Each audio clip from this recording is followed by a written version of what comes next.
Welcome, everyone.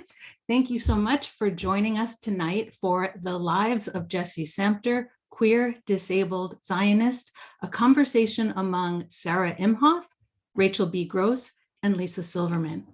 I'm Rachel Baum, Deputy Director of the Salmon Helen Stahl Center for Jewish Studies, which supports UWM's Jewish Studies program and organizes public events like this one on a wide variety of subjects in our field. The Sigman Woman of Valor event is one of my favorite events of the year. It has brought incredible scholars to Milwaukee, including Hasia Diener, Jill Dolan, Barbara Kirshenblatt-Gimblett, Deborah Dash-Moore, and many others. Tonight we are virtual, but no less enthusiastic about the scholars joining us. The Sigman Women of Valor lecture series is sponsored by the Taxman and Temkin families. Myra Taxman and her sister, the late Lee Temkin, along with their husbands, the late Royal Taxman and Bud Temkin, came up with the idea of the series to honor their mother, Faye Greenberg Sigman. From stories I've had the honor of hearing over these many years, I've come to know that Faye Sigman was a woman who actively contributed to the Jewish community in Appleton, Wisconsin, and who loved literature, art, culture, and learning. She was a true woman of valor, and it is a blessing to gather every year in her name to learn about and from incredible women. In addition to the Taxman and Temkin families, I would like to thank our co-sponsors, UWM's Department of History, Department of French, Italian, and Comparative Literature, the Women's and Gender Studies program, and the LGBTQ+ program. Tonight, we have three fantastic scholars in conversation, so let me tell you a little bit about them.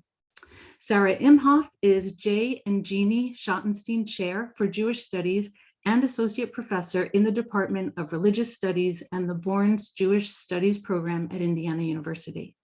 She writes about religion and the body with a particular interest in gender, sexuality, disability, and American religion, as well as maintaining a research specialty in religion and law. She is author of Masculinity and the Making of American Judaism, published in 2017. Her latest book, The Lives of Jessie Sampter, Queer, Disabled, Zionist, is forthcoming from Duke University Press this May and is the book that initiates our conversation here tonight. Duke University Press has put the first chapter online, and I'm going to, in a few minutes, put the link in the chat for you so that you can go and see that. Rachel B. Gross is Assistant Professor and John and Marcia Goldman Chair in American Jewish Studies in the Department of Jewish Studies at San Francisco State University. She is a religious studies scholar who studies 20th and 21st century American Jews. Her book, Beyond the Synagogue, Jewish Nostalgia as Religious Practice, is a 2021 National Jewish Book Award finalist in American Jewish Studies. She is currently working on a religious biography of the 20th century immigration writer, Mary Antin. My colleague, Lisa Silverman, will facilitate tonight's discussion. Lisa Silverman is Associate Professor of History and Jewish Studies at UW-Milwaukee. She is author of Becoming Austrians, Jews and Culture Between the World Wars, and most recently co-author with Daniel Magalo of Holocaust Representations in History, an Introduction. Her forthcoming book is titled The Post-War Anti-Semite, Culture and Complicity After the Holocaust. In 2022, she will be the Michael Hauck Visiting Professor for Interdisciplinary Holocaust Research at the Fritz Brauer Institute for the History and Impact of the Holocaust at the Goethe University in Frankfurt. We are going to be using the Q&A for questions. Please send them in as they come to you, and Professor Silverman will fold them into the conversation, and if not, we will leave time at the end to make sure that all of your questions are answered. And now I'm going to hand the baton with gratitude. Thank you all so much for being here tonight, and thank you, Professor Imhoff. And I will hand the baton to you to start us off. Great, thank you so much. First, thanks for inviting me. It's lovely to be here virtually with everyone. And thank you to the Stahl Center for Jewish Studies for the organization tonight by Rachel Baum and my fabulous colleagues, Rachel Gross and Lisa Silverman, for joining me. So I'm going to start out with a very brief introduction to somebody I wrote an entire book about. So you can imagine how difficult it was to decide what tiny bits of information to give you here at the beginning. But then other ideas and details can trickle out as we're in conversation. So you're not just stuck listening to me drone on. Okay, so let me share my screen with you because I have, why does it want to do that? Where is it? There we go. Okay, so tonight I'm going to tell you a little bit about Jessie Sampter. This is her. I've been living with her since 2011, on and off.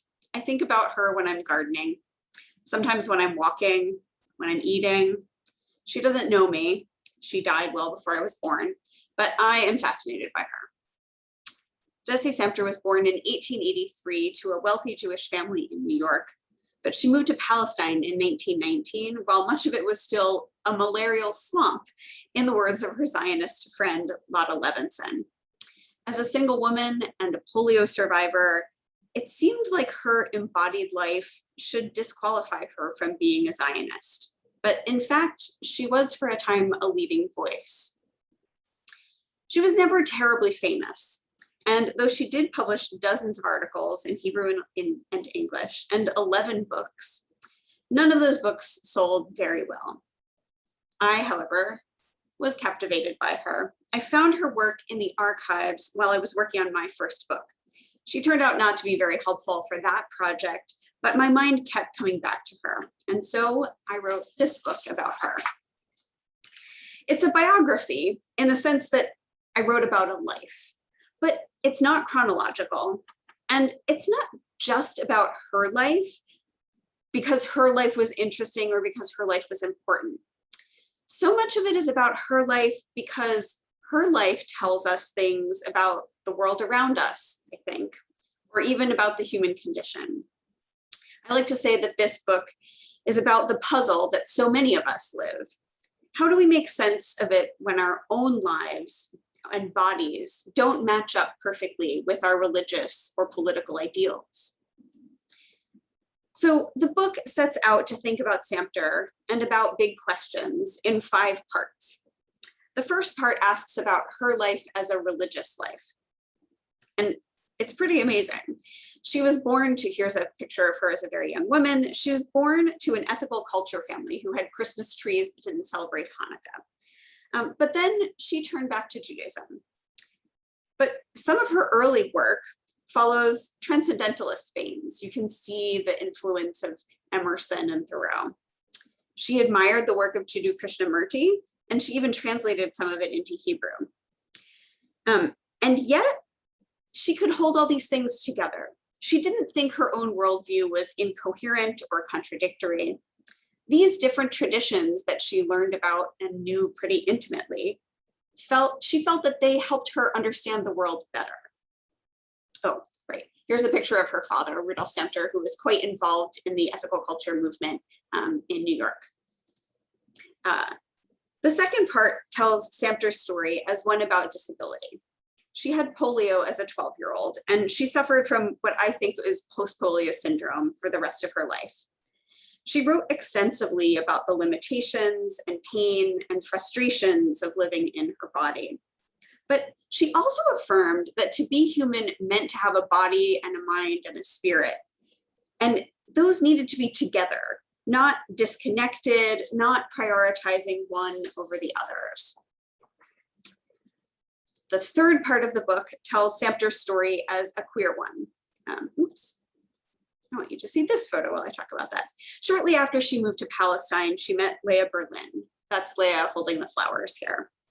And the two of them would live together on and off for the rest of their lives. Here you see them standing at Givat Brenner, which is the kibbutz that they made the decision to move there together in the early 1930s. By that time, Sampter had already adopted Tamar, a Yemenite toddler, and throughout their lives, Berlin also cared for Tamar. They were kin. The fourth part of the book tells Sampter's story as a theological and political story. It explores what seem like a series of paradoxes. How could someone simultaneously advocate for both nationalism and internationalism? Sampter did. How could she be a pacifist and support Jewish armed defense in Palestine? She even bought a gun, although she admitted she had no idea how to use it and probably never would. How could Zionism and democracy go together? And how could she make sense of the gendered ideals of her political movement and the reality of inequality? The final chapter thinks about Sampter's various afterlives, and it considers the way that things after her death, kind of ironically, shaped her life. Here's a relatively early photo of the rest home at Givat Brenner, which was built as part of her idea with Leah Berlin and continues to be a building. It's no longer a rest home, but it is one of the kind of monuments to her. From her childhood, Sampter pondered human immortality, and she always held the position that human minds and bodies don't live on in any material sense, but she toyed with the idea that maybe something of the spirit could. The final chapter then considers Sampter's various rebirths, the times that other people thought about her. As a suffering saint of labor Zionism, that's in the years just following her death, as a children's poet and songwriter for Reformed Jews in the US in the 1960s, she shows up a lot in kind of songbooks. As a quotable philosopher appearing in, ready for it, Weight Watchers inspirational books, on websites, and on a road sign in India in the 1990s. And also the last chapter thinks about what it means that she grew to be a figure who was part of my own life. So I will stop sharing my screen here and move on to the discussion portion. Great. Thank you so much, Sarah.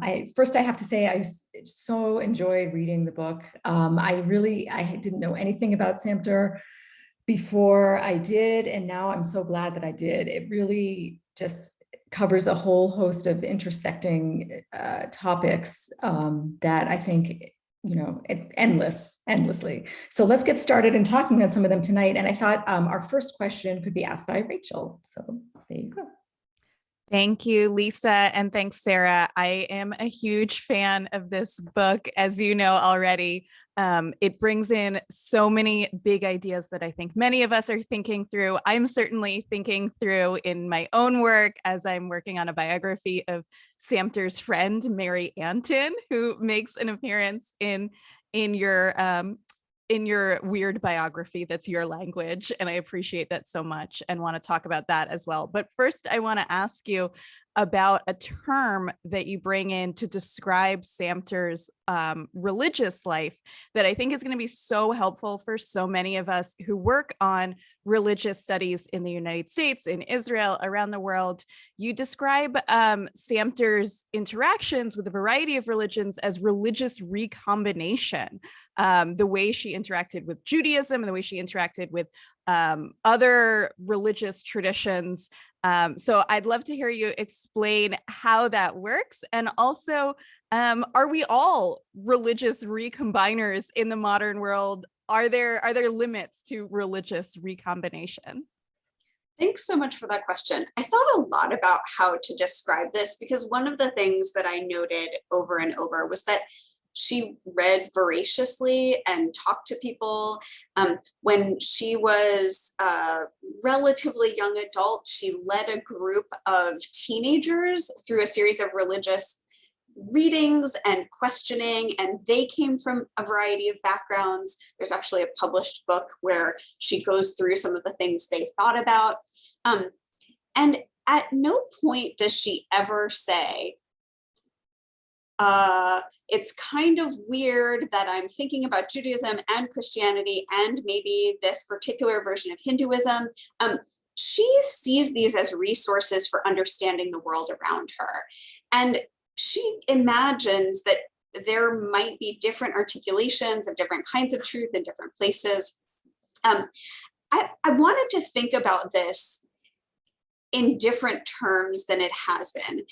A lot of religious studies scholars have noted that people have done this, but they mostly think about, say, the 1960s and later. And you can often note a kind of, let's say, a little bit of snideness in their approach. People will call this the cafeteria approach, or Sheilaism, after a woman named Sheila, who was like, well, I basically believe what I believe, and I thought of it by looking at these other things and putting them together. So I wanted to say, look, this isn't just a product of flakiness or the 1960s. This is actually a very long-running tradition. We have plenty of stuff from antiquity, like, we have these Aramaic bowls that clearly Jews had that have other languages on them too. We also, it seems, have non-Jews who had these Aramaic bowls that you put upside down to keep the demons out, and they had a pretty capacious view of who those demons might be. So I don't think this is about the 1960s. I don't think it's new. And I don't think we have to look down our noses at people who do things that involve different traditions, right? Like, how many people go to church and go to yoga? Good half the white women in the United States, maybe. And I don't think those people are all confused or benighted or just like, I don't think we should look down our noses at them. So I wanted to come up with language that suggested that you could still have a holistic picture, even if it wasn't fully 100% coherent. I'm not sure any single religious tradition in itself is 100% coherent, even if you never left the bounds. So is everybody a religious recombiner? Probably not. There are some people for whom staying inside, like coloring inside the lines, staying inside the institutional bounds is really important. But even then, we know that traditions influence one another. So yeah, so maybe a little bit. If I could, I'll jump in with that. One of the things I found so fascinating about this, using this term religious recombination, was you said that part of it was trying to see Jews as part of a majority instead of a minority. And if you see them as recombiners, they actually are then part of this majority. And I was really fascinated by that because, obviously in Jewish studies, it's just not something that you, unless you're doing Israel or some working on a small locality where Jews actually are in the majority, you don't usually get to do that. So I wanted to ask whether, what insights, if any, did that kind of flipping of things bring to you? Yeah, that's a great question. And yes, I think we spend a lot of time thinking about Jewish difference, but it's also interesting to think about Jewish sameness, right? In the ways that you just described. So I think what Sampter is up to is what a lot of her Protestant and Catholic neighbors are up to, and also what people of different races are up to. So I think one helpful thing about starting with somebody who grew up ethical culture and had Jewish parents is that it's quite clear that when she is looking at Christian stuff or says Christian stuff, it's not just part of her upbringing. It's not just like part of the landscape. It's intentional. She knows what she's saying if she talks about Jesus. It's quite intentional. So I think it was helpful to start with somebody who wasn't a Protestant Christian, who wasn't, part of that kind of majority. I think there are other things too that are worth noting. She's part of a fairly elite economically, at least when she's born, and that gives her access across certain lines that we wouldn't see in say, like, working class immigrant neighborhoods, but I think we would see slightly different religious recombination there. Like, we know that the lines of immigrant neighborhoods are not set in stone either, right? So thanks. That's a great question. One of the other ways that you look at Sampter as both, I think, exceptional and a useful case study for us to think through all kinds of things is the ways that you think about Sampter and embodiment, thinking about Sampter's body as a physically disabled woman, and getting us all to think about embodiment and identity and religion and all kinds of identity questions. So can you tell us about how you're thinking about Sampter's body and how this is helpful to all of us in our research? Yeah, so in one way, she's obviously quite distinctive, right? She has polio as a child. The rest of her life, she, has less energy, less physical ability, less ability to do a bunch of things during the day, right? So she would have to plan, oh, if I'm going to go prune the roses, that's kind of the only thing I can do this morning, maybe. And at first, this was really helpful to think about in terms of disability. I still think it is. She also reflects on her own disability in a number of places, but she has this wonderful one-page reflection that never got published anywhere, but is in her archives. And it's a play on validity and invalidity. So valid and invalid. And she ends it by saying, she begins by saying, some people are semi-invalid, pain is a bad thing, right? But she ends it by saying, every life is valid if you live it.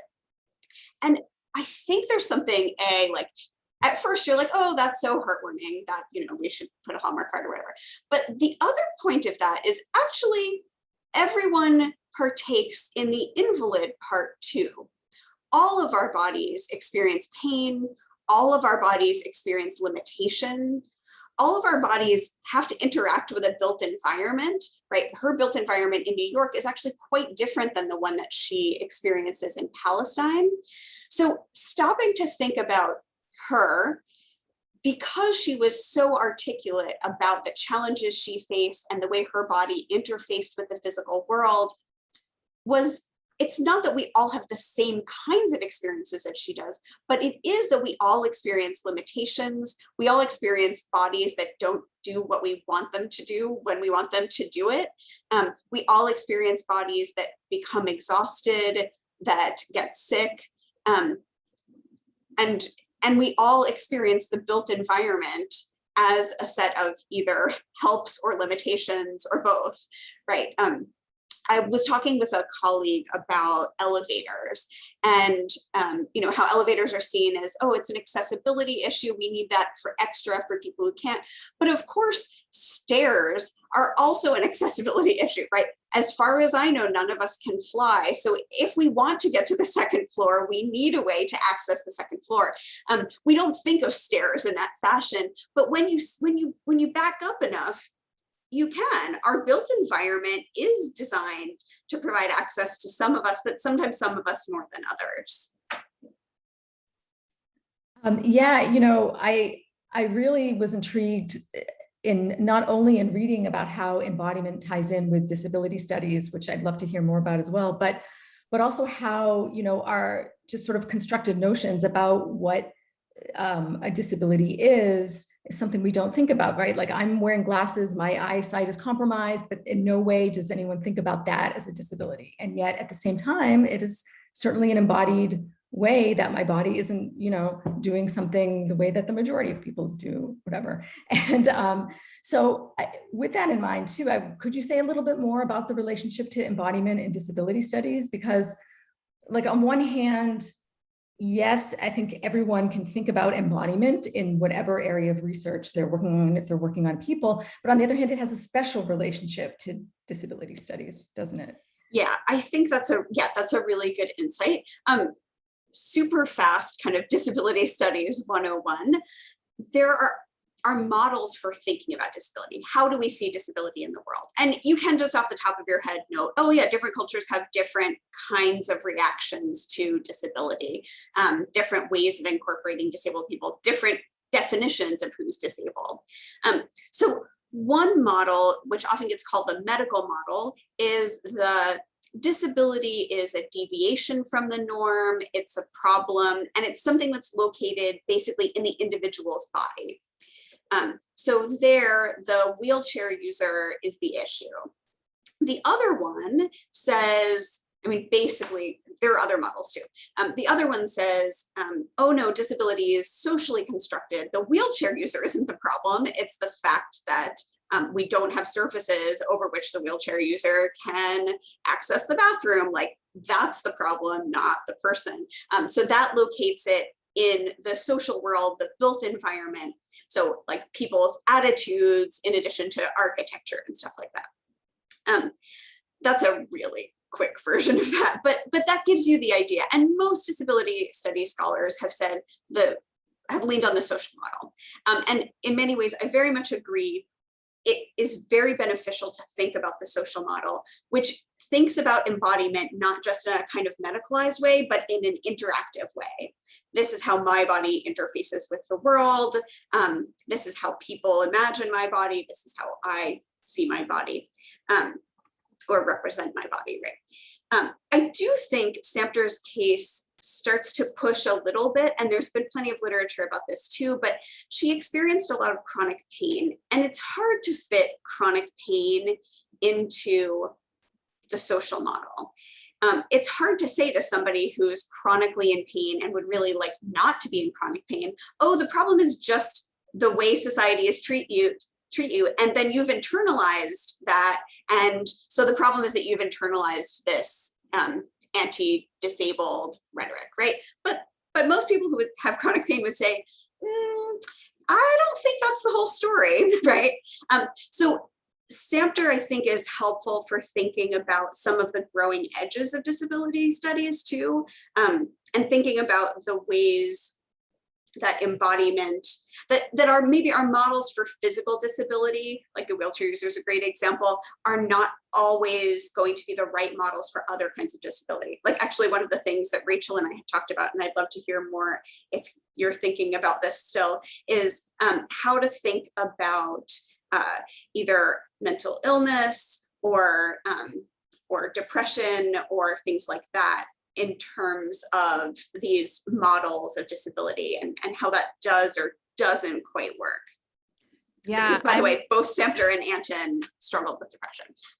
Yeah, I'm just getting started on thinking about Mary Anton, but her life was really shaped by what was probably bipolar disorder as well as depression. And I think the way that you're thinking about Sampter in her communal context, and also the ways in which we're all shaped by embodiment and the limits of our minds as well as our bodies, is really going to help me as I go forward. But I haven't figured out. I'm really appreciating that your writing is paving the way for me to help think about that. One of the other things that you're helping us all think through is about the ways that Sampter's body doesn't seem to match the political ideals that she's engaging with. And so much of Zionism is thinking about the new Jew, the healthy male Jew. And you really help us think through those ideas in the American context in your first book, which is amazing. Everybody should read it if they haven't yet. But how do you think about that disconnect, and thinking about that lived disconnect, that seeming disconnect between Sampter's body and her political ideals? Yeah, that's a good question. I do think it's a disconnect. I don't think it's just an apparent one. There are times when she pushes back against it. It's interesting to see when and where she does and when and where she doesn't. Sometimes she does buy into and replicate some of the Palestine is for healthy Jews. It will help revitalize people, but she doesn't really lean into it. And then there are other things that she does that clearly suggest a different idea. She writes a couple of relatively short things that Hadassah publishes. By the way, she's quite involved in Hadassah. She's the leader of the School for Zionism before she leaves for Palestine. And Hadassah publishes these things, and they're accounts of her in the hospital and other Jews in the hospital. And she talks about how there's a kind of equality. So it is, in a way, this positive rhetoric about what's happening in Palestine. Everybody's treated the same here in the hospital. We're all being treated, the Halutz, the kind of male pioneer, but then also the woman in the bed next to me.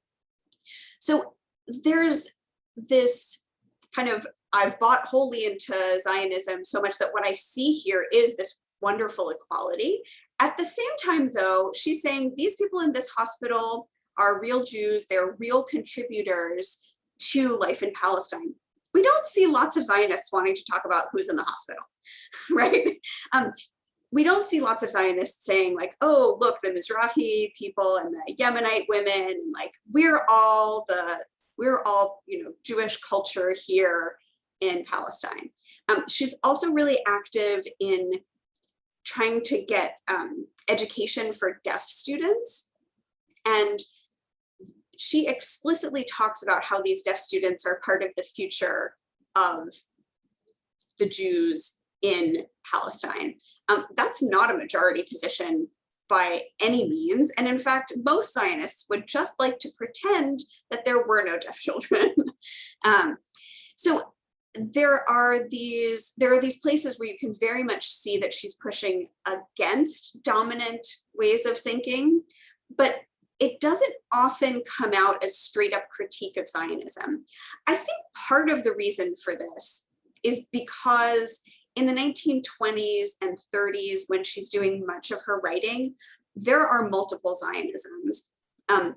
That's kind of an understatement. There are a lot of models for Zionism. And so I think she is relatively optimistic about being able to shape things this way or that way without having to say this is intrinsic to Zionism.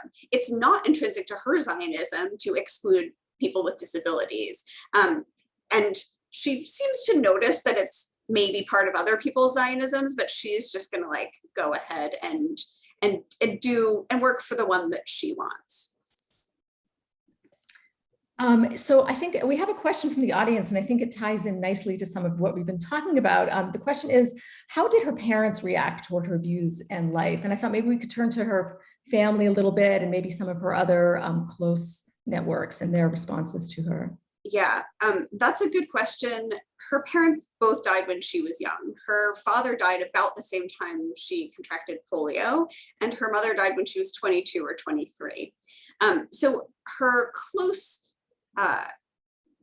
biological family was her sister Elvie, and Elvie got married to a man named Edgar, and they had a couple kids.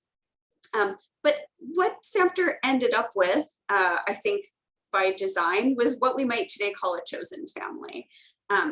So Henrietta Sold was very important to her. Josephine Lazarus, she called a supplemental mother. And Leah Berlin was in many ways her rock. The two of them, you get a funny picture of the two of them from the letters. Like there's this one moment where Sampter is writing to her sister, and Sampter wrote to her sister almost every week. So we get a lot of detail about what's going on in her life. And Sampter says, oh, Leah is doing the packing today and I have the job of directing her. I just imagine like somebody sitting and telling the other person how to pack things up, right? So this is clearly a person who is devoted to her. And I think they were devoted to one another, although it's clear to me Sampter could be kind of difficult at times. And it seems that Leah was maybe, I'm not sure stoic is quite the right word, but was more able to roll with the punches. We get some of that from their fellow members of the kibbutz, but we get some of that from Hadassah members too. And most of Sampter's close friends, when she really takes up with Leah, say, oh, they're good for each other. I think it's Henrietta Sold who says to her sister Elvie, to Sampter's sister Elvie, that specifically that Leah is good for her. Yeah.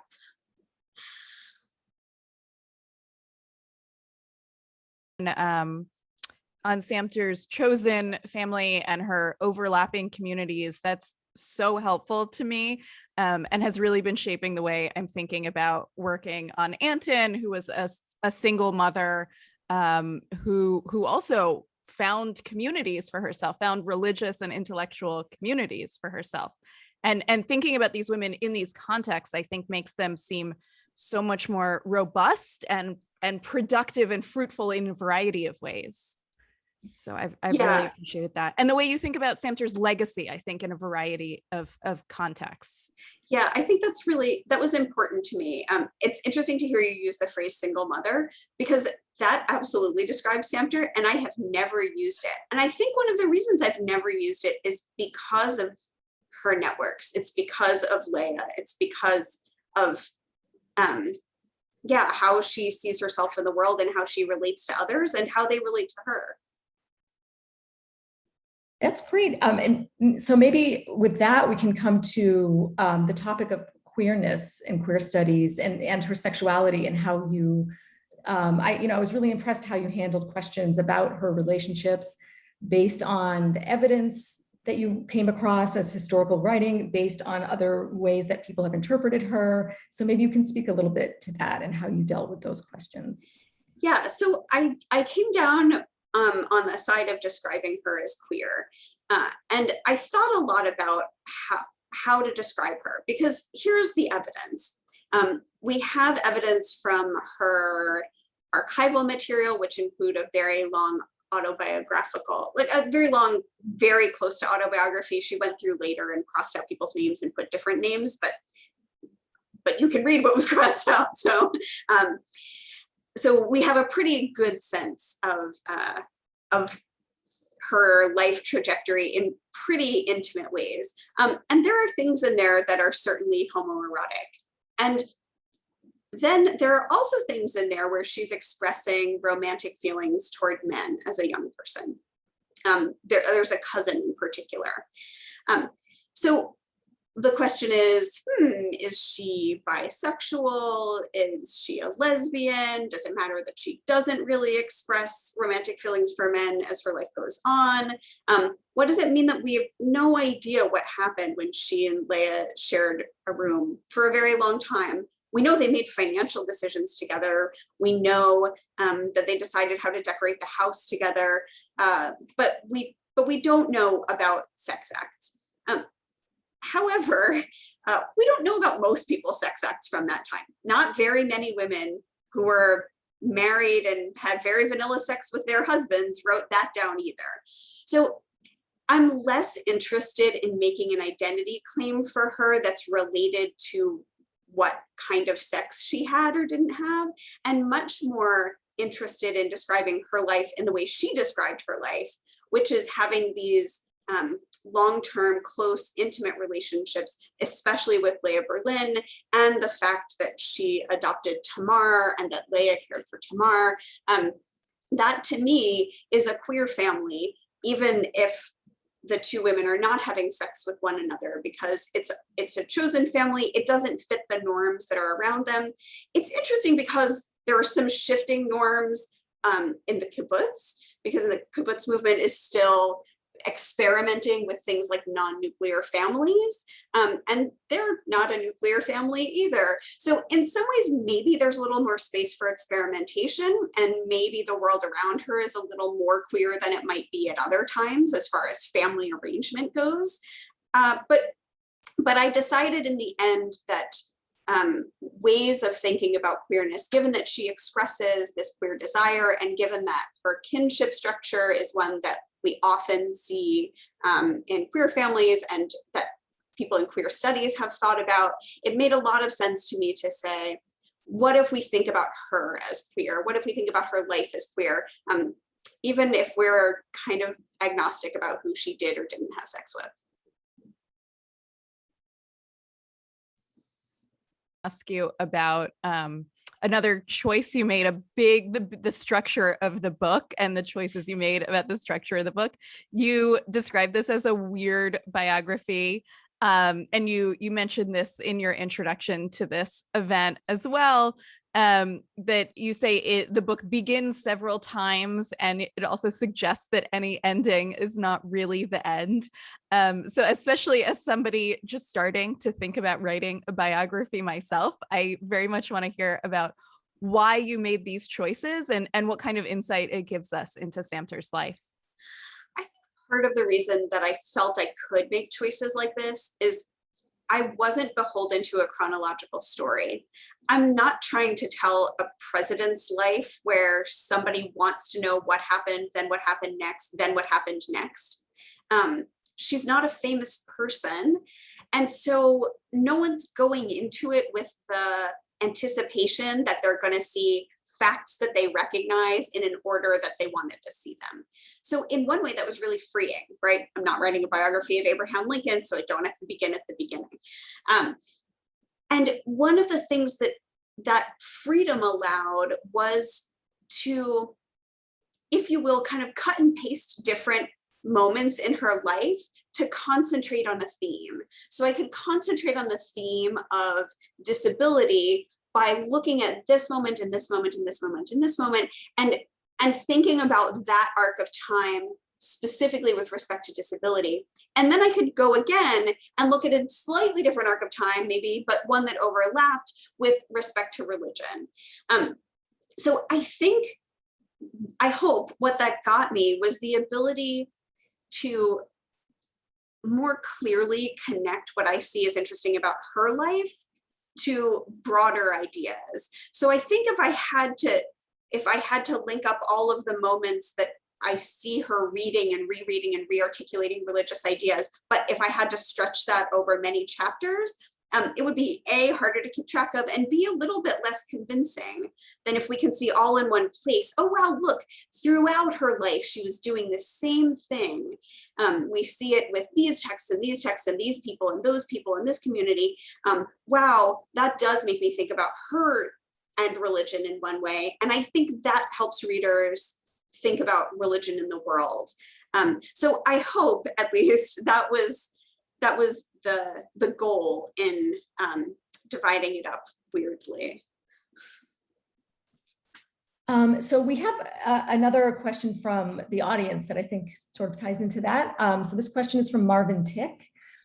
He asks, seeing how she lived in the 1930s, it seems that other artists, scientists, and non-religious Zionists were also similar in their views of their Judaism. Could this be the cultural product of the 1930s, and how does that resonate to 2022? That's a great question. I'm not totally sure what it means that they were similar in their views of Judaism. If by that we mean they're also drawing on other religious traditions, then yes, I think she's certainly not the only one. That's part of that's part of exactly what I want to say, right? That many of her friends are doing the same thing. The people she's in conversation with are doing the same thing. And people who later get held up as like, this person's really an emblem of Jewishness, they're doing it too. So yes, and I also don't think it's super distinctive to the 1930s. Different things happen at different times. We get like, Jews are pretty interested in Jesus a little before the 1930s, reclaiming Jesus as a Jew, not claiming Jesus as a savior or something like that. So I think it looks different in different time periods, right? In the 1950s, it looks like a kind of Americanism where we can borrow because like Protestant, Catholic, Jew, we're all Americans, a kind of civil religion, right? So I think you're right that it may take different forms at different times or different popular forms at different times. But I also think that it happens across time. Yeah, so I think that Sampter is a great illustration of how this is happening. It's not that she's super distinctive at all. I think super related to that, Jessica Curzane asks if you see your project as related to the recent work on Eve Adams, and she's excited to read the book. have not yet read the work on Eve Adams, I'm very excited. Speaking of things we are very excited to read. So I'd almost want to hear more about what you're thinking. But Eve Adams was this radical Jewish feminist, activist, lesbian. Yeah, but I haven't actually read the work itself, so I can't tell you. I can't tell you about theoretical overlaps or excitements because I have to plead ignorance here. So this is also related to what we were talking about, the sort of the shape of your book. I've really loved the final section when you talk about your quest to the Himalayas to find a sign that had a quote from Jessie Sampter, and you saw the photo of the sign on the Wikipedia page. Is that right? So I really love the story, and I want to make sure we can, hear a little bit more about it and what you took from that journey. Yes. Okay. So now it's no longer the only thing on the Wikipedia page, but I'm dumping the Wikipedia page in the chat. It's now the second picture down. But when I started working on Sampter, her Wikipedia page was this little stump. And the photo that you can see on the Wikipedia page says, "Simplicity is the peak of civilization." And it says Border Roads Organization. And I recognize that as an Indian road sign. They're hand painted, and they're painted, this part I learned later, they're all painted by the Border Roads Organization, which is this quasi-military kind of upkeep, but also because it's near contested territory, kind of military organization. They're very insular. Several times I tried to get an appointment and they were like, no. I tried going, they were like, no. I mean, that was really about all that I could get out of them. So I wanted to go find this, like, where is this and how did it happen? As you can tell, the Border Roads Organization, or Himank, which is also another related organization, had no interest in talking to me. They really just wanted me to go away. So I eventually went away. And they also told me that they didn't, at some point they told me like, oh, we don't keep any records. And I said, how do you pick what goes on the signs? And they were like, no. So, so it was this quest for me to find this sign. Was the sign still there? Why was the sign there? Did anybody relate to the sign? The answer is the sign is no longer there, but I could, by the attribution and by what's in the background, figure out where the sign used to be. And it's up in the very kind of in the corner of, not quite corner, it's near Jammu and Kashmir, it's near Pakistan, and it's in this valley. And so I think that it's possible that the weather is just really tough on paint in that valley because everything had been recently repainted by the time we got there. But it was quite a trip, and I felt like I learned something about Sampter, not least because I relearned the lesson that you cannot know everything, but there are some parts that are just going to remain hidden. But I could stand there and know that at one time, Sampter's quote was on this roadside thing. By the way, these roadside things, this one says simplicity is the peak of civilization, are, the reason I recognize them is they're pretty often on many of these dangerous mountain roads. Some of them say things like lane driving is safe driving, which is a reminder to drive in your lane. And other ones say things like, if you want to meet God today, drive very fast. And a variety of other things. Like, so sometimes they're reminders, sometimes they're funny sayings. I think one was Jimmy Buffett too. Anyway, so you can imagine, I then wondered, how did they get a hold of this? And if they're not going to talk to me, where can I find this? I think that it initially came from 1950s aggregation of quotes of Jewish women by a rabbi, who I believe is a Wisconsin rabbi, but I have to double check on that. And so Sampter was in there. with this quote. This quote, by the way, is in the middle of a poem.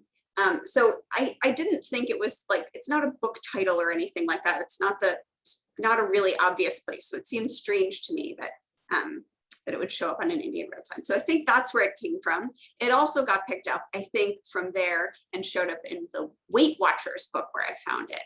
I felt very strange asking my library to interlibrary loan a Weight Watchers book from like the mid 80s, but I did just to see if there was anything there. And no, there was no further attribution or like no way to track down, and no editor listed or anything like that. And they also didn't get back to me when I asked, can you tell me who put this together? So it was a fascinating journey and a great set of reminders that not everything is knowable.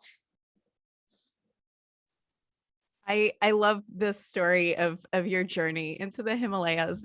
It's spectacular. And your use of sources in general.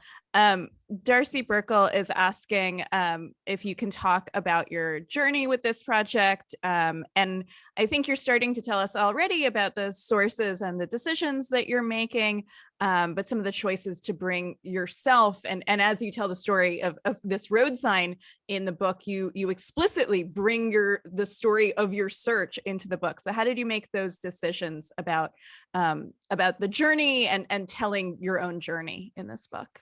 Yeah, so it's not something I'd done in other scholarship, but because I started off this book and knew I wanted to pay attention to embodiment, then I did embodied things that she did. Like I grew the plants that she grew, sometimes unsuccessfully. I tried to walk the places that she walked, to like smell the things that she smelled, and to see what it looked like at dusk where she lived, things like that. I tried to sit with the nature that she sat with. And so part of this I thought was helpful to share with my readers, because there is whenever you're writing history, there has to be a little bit of imaginative reconstruction, like how did somebody get from here to there, or what is the weather generally like in this place? And I also wanted to share with people how I thought I knew those things. Like, how did I know that she would be tired from pruning? What is pruning like? What might you observe if you just sat in your backyard in New York in 1910? What kind of creatures would you see? What kinds of actions would you observe? One of the things I learned from that, I think, at least it was a reflection that I had, was that death seems like a much more integrated part of the world. It seems less like an aberration. It's not that it's not something to mourn, but that if you're in a place and you're attending to nature like she did, she wrote a lot about birds and trees and things like this, that you notice that death is actually part of a cycle. I'm not sure I would have thought about that or felt that in the same way and then noticed it in her writing had I not done those things.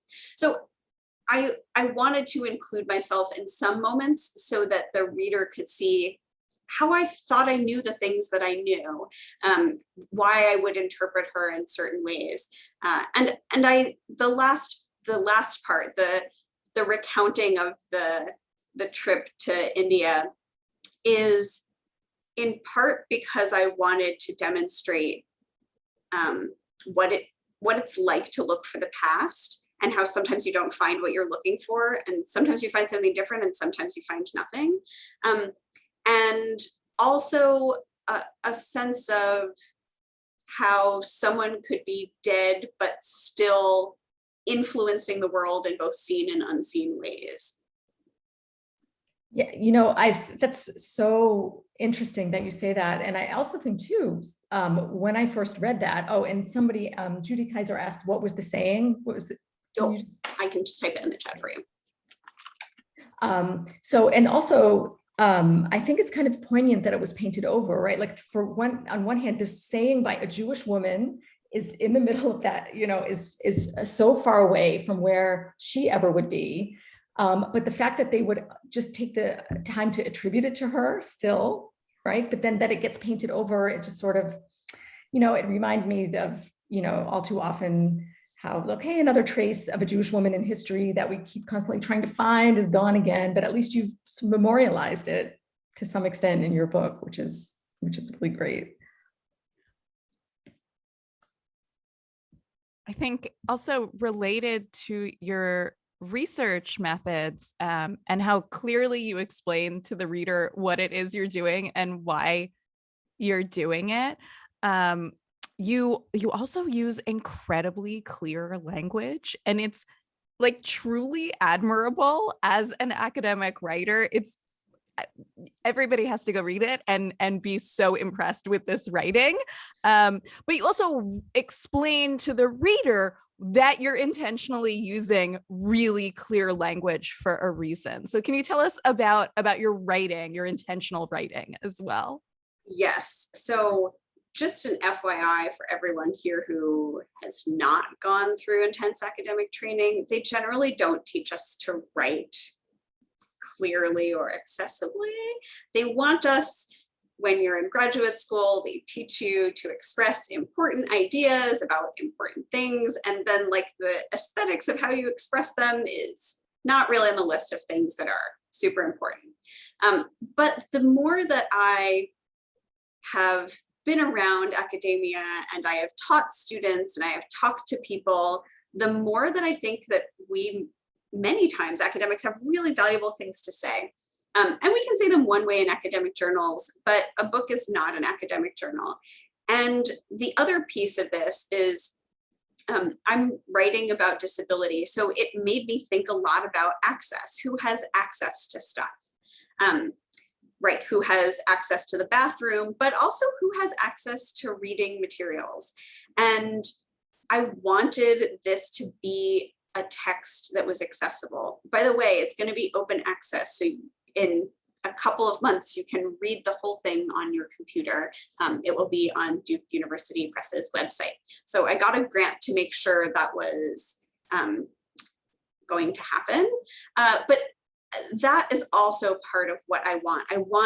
I want people to be able to read it. I also am thinking about an international audience. Disability studies is growing across the globe, and not everyone across the globe has the finances or institutional access, even scholars, to read all of the newest scholarship. So that mattered to me too in a scholarly way.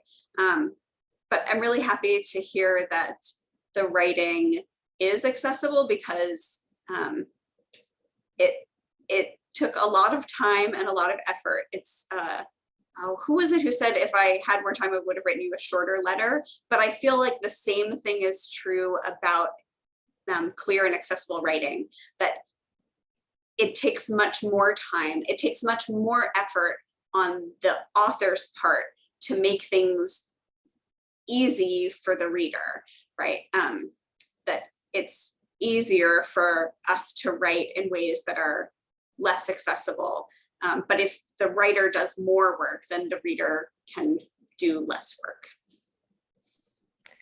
Excellent. Well, I think we've come to the end of our conversation. I've really enjoyed it, and thanks to you both for being here. And I know Rachel wanted to say. I will just hop on to quickly say, on behalf of myself and the director of the Semin Hellenstahl Center for Jewish Studies, Joel Berkowitz, thank you all so much. This was a fantastic conversation. I want to thank you. And I also was remiss in my opening comments that I forgot to thank the fabulous Lynn Haggerty, who makes everything happen at the Stahl Center. So thank you to Lynn and to all of you and to our audience. Thank you all for being here, and have a great night. Thank you. Thank you.